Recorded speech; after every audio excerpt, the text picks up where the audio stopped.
বন্দি পাখির গল্প। এক পাখি, সে গানে গানে মাতিয়ে রাখত বন।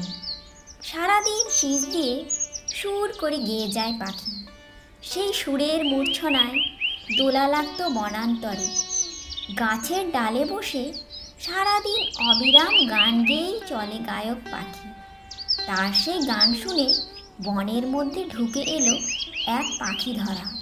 তারপর সেই একটানা সুর অনুসরণ করে গায়ক পাখিকে খুঁজে বার করলো পাখি ধরা। বলতে গেলে পাখির সুরই তাকে পথ চিনিয়ে নিয়ে এলো, চিনিয়ে দিল গায়ক পাখির বাসা। পাখি ধরা দেখল, বাহ, বেশ বাহারি পাখি তো, সুন্দর রঙের পালক, তার ওপর এই সুর আর এত গান। সে ভাবে, পাখিটাকে ধরতে পারলে বহু টাকায় বিক্রি করা যাবে, বেশ চড়া দাম মিলবে। তককে তককে থাকলো পাখি ধরা। পাখিটা বাসায় ঢুকতে সে তাকে ধরে ফেলল। সত্যিই বেশ চড়া দামে বিক্রি হয়ে যায় পাখিটা। যে পাখিটাকে কিনল সে এই বাহারি পাখির জন্য বাহারি খাঁচাও কিনল একটা। তারপর সেই পাখির খাঁচা ঝুলিয়ে রাখল বাইরের বারান্দায়। কিন্তু আশ্চর্যের বিষয় হলো, খাঁচায় বন্দি হওয়ার পর পাখিটা আর দিনের বেলা গান করে না।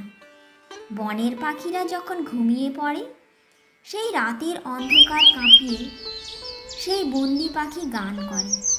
গান শুনে বনের পাখিদের ঘুম ভেঙে যায়, তাদের মন ভীষণ খারাপ হয়ে যায়। তখন একদিন সকাল হতে পাখিরা দল বেঁধে গেল বাদুড়ের বাড়ি।